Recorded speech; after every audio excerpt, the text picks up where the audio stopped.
Breaking news out of the entertainment industry, actor-singer Kenny Rogers, who embodied the gambler persona and whose musical career spanned jazz, folk, country, and pop, has died at the age of 81. When Kenny Rogers passed away, the world mourned the legend, but no one knew the truth that hid behind those headlines.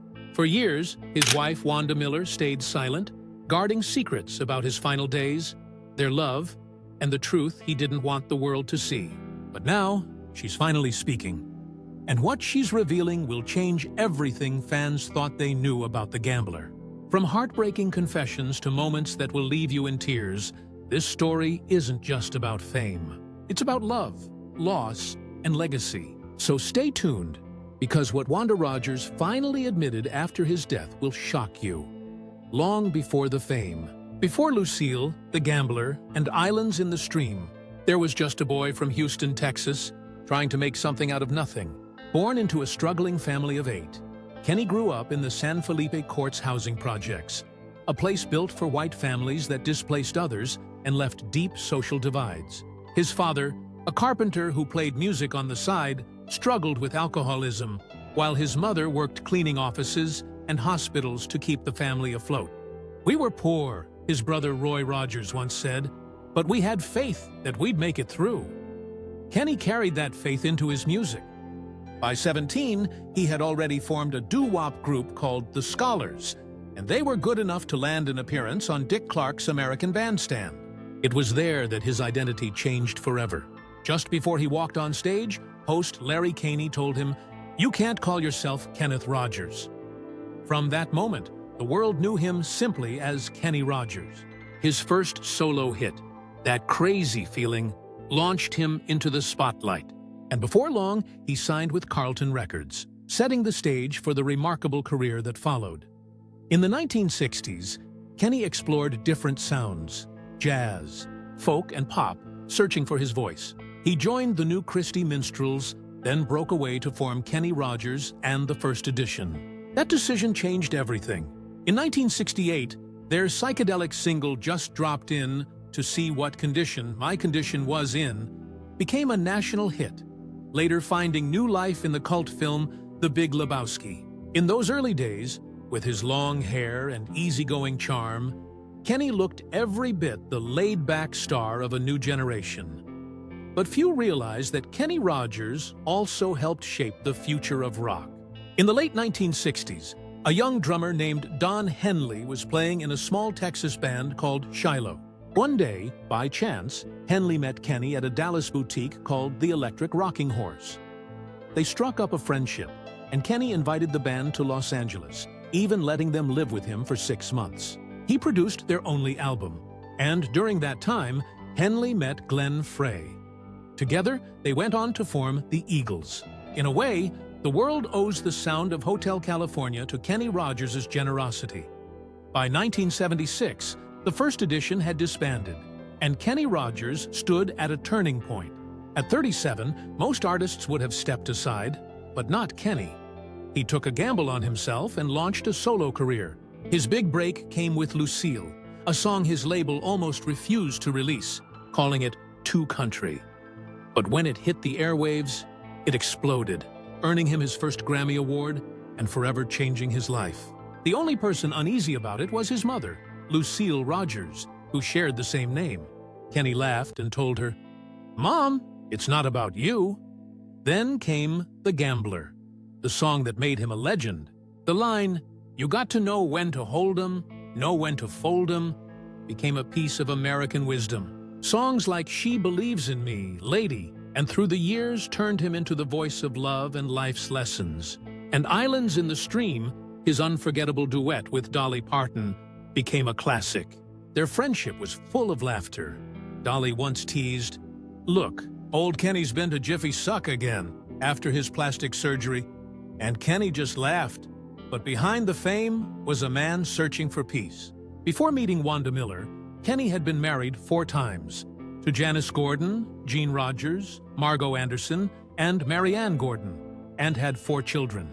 Each marriage ended under the weight of fame and distance. Then came Wanda. They met in 1993 at Preachy, an Atlanta restaurant, and despite their 28-year age gap, love bloomed. They married in 1997, and in 2004 welcomed twin sons, Justin and Jordan. Kenny slowed down, trading sold-out tours for family time, Super Saturdays at McDonald's, the car wash, and Chuck E. Cheese. For Kenny Rogers, those weren't just memories. They were the moments that made life truly rich. But as the years passed, his health began to fade. By the late 2010s, Kenny was battling type 2 diabetes, heart complications, and circulation issues. In 2017, he underwent surgery and later suffered partial amputation in his toes. That same year, he announced his farewell tour, All In for the Gambler, in Nashville. It was an emotional night. Dolly Parton, Lionel Richie, and Chris Christopherson joined him on stage for a send-off filled with love and tears. When Dolly sang, "I Will Always Love You" to him, the crowd stood still. Kenny smiled, waved, and said, "I'd rather leave too soon than stay too long." It was the perfect goodbye. After that, he withdrew completely from the spotlight.